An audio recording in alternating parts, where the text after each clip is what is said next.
Change the world, start off by making your bed. If you make your bed every morning, you will have accomplished the first task of the day. It will give you a small sense of pride, and it will encourage you to do another task, and another, and another. And by the end of the day, that one task completed will have turned into many tasks completed. Making your bed will also reinforce the fact that the little things in life matter. If you can't do the little things right, you'll never be able to do the big things right. And if by chance you have a miserable day, you will come home to a bed that is made, that you made. And a made bed gives you encouragement that tomorrow will be better. To pass SEAL training, there are a series of long swims that must be completed.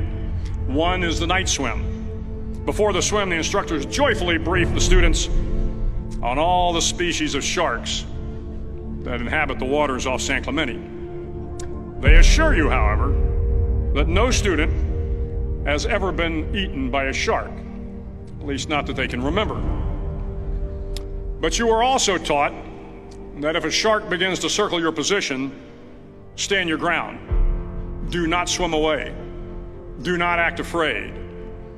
And if the shark, hungry for a midnight snack, darts towards you, then summons up all your strength and punch him in the snout, and he will turn and swim away.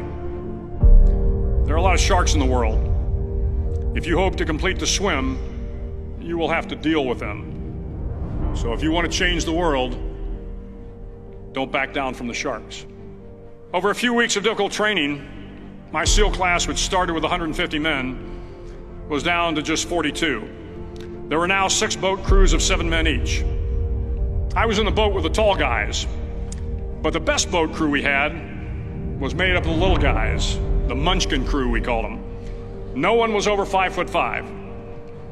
The Munchkin boat crew had 1 American Indian, 1 African American, 1 Polish American, 1 Greek American, 1 Italian American, and 2 tough kids from the Midwest. They out-paddled, outran, and outswam all the other boat crews. The big men in the other boat crews would always make good-natured fun of the tiny little flippers the Munchkins put on their tiny little feet prior to every swim.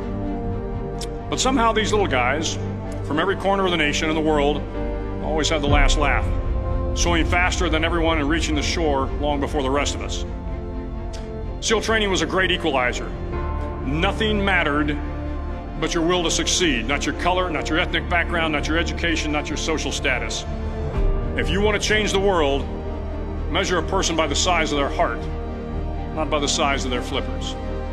The 9th week of training is referred to as Hell Week.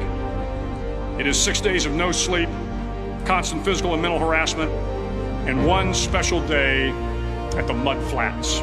The Mud Flats are an area between San Diego and Tijuana where the water runs off and creates the Tijuana Sloughs, a swampy patch of terrain where the mud will engulf you. It is on Wednesday of Hell Week that you paddle down to the Mud Flats and spend the next 15 hours trying to survive the freezing cold, the howling wind, and the incessant pressure to quit from the instructors. As the sun began to set that Wednesday evening, my training class, having committed some egregious infraction to rules, was ordered into the mud. The mud consumed each man till there was nothing visible but our heads. The instructors told us we could leave the mud if only 5 men would quit. Only 5 men, just 5 men, and we could get out of the oppressive cold. Looking around the mud flat, it was apparent that some students were about to give up. It was still over 8 hours till the sun came up. 8 more hours of bone-chilling cold. The chattering teeth and the shivering moans of the trainees were so loud, it was hard to hear anything. And then one voice began to echo through the night. One voice raised in song. The song was terribly out of tune, but sung with great enthusiasm. One voice became 2, and 2 became 3, and before long, everyone in the class was singing. The instructors threatened us with more time in the mud if we kept up the singing, but the singing persisted, and somehow the mud seemed a little warmer, and the wind a little tamer, and the dawn not so far away. If I have learned anything in my time traveling the world, it is the power of hope. The power of one person, a Washington, a Lincoln, King, Mandela, and even a young girl from Pakistan, Malala. One person can change the world by giving people hope. So if you want to change the world, start each day with a task completed. Find someone to help you through life. Respect everyone. Know that life is not fair and that you will fail often. But if you take some risks, step up when the times are the toughest, face down the bullies, lift up the downtrodden, and never ever give up.